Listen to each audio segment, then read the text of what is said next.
Okay, joining us now to discuss, retired NYPD Chief of Department John Chell, along with attorney at Judicial Watch Christina Bobb. Always a pleasure to see you both here on American Agenda.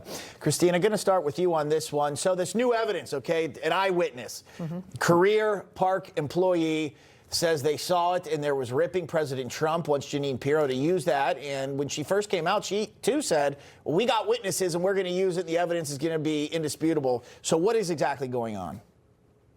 I think Jeanine Pirro is in a very, very difficult position. One, this is a criminal case, so the burden is beyond a reasonable doubt.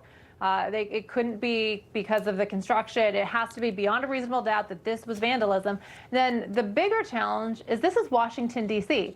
And in a case like this, where it is a political case because the vandalism was to try to destroy President Trump's reputation for rebuilding the pool, you know, yada, yada, yada.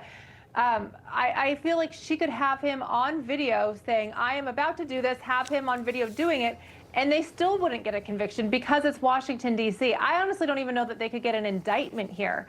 So I think she's in a tough spot. I don't see how she wins this case no matter how or when she brings it. So I think she's right.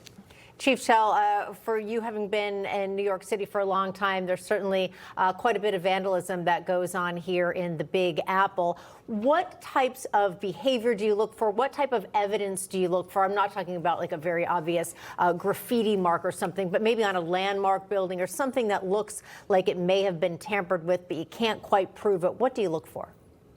Well, the video, you want a witness, but they're tough to come by for people to actually cooperate. But really, a good piece of video that demonstrates the behavior of the perpetrator. Obviously, I believe he was indicted. Am I mistaken there? They dropped the charges have been dropped against all people. So the question becomes, I'd like to see what evidence was presented to the grand jury to get the indictment. And then obviously something changed vis-a-vis it was already damaged prior to this person doing this. And then we have new evidence. So my total question is, why didn't we wait till we had everything to decide whether to indict or not? Because you have probable cause to make the arrest based on evidence. Now there's not enough probable cause now, and now there's more evidence. So this is a little confusing. Trump, he's very upset because they're blaming him for the pool for trying to fix it. Right. So I understand where that's coming from.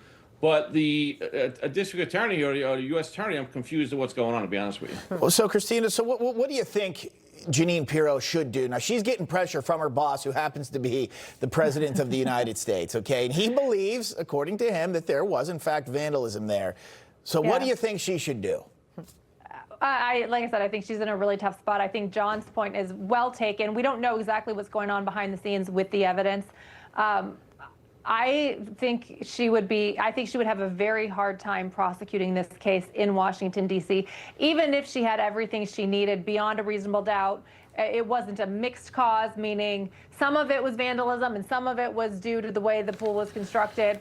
I think she's in a tough spot without knowing the new evidence that has surfaced, and without knowing the behind-the-scenes stuff. I think the punishment could be the process. I think in some of these cases. Well, I've been a victim of that. I hate that procedure, but yes, that is a thing that they can do. Yeah, all right. And Bob, I've had many fights, with district attorneys over indictments, prosecution, lack thereof. Yeah. It's a battle. The attorney wants to win at all the cases. They got a scorecard to keep. We want prosecutions. There is a middle ground somewhere here. Let's find it. Yeah, and also you want to make sure that whomever you're accusing is actually the real perpetrator, is not someone who happened to be at the wrong place at the wrong time and may seem to be the obvious blame holder. That's not what our legal system is about, or not supposed to be.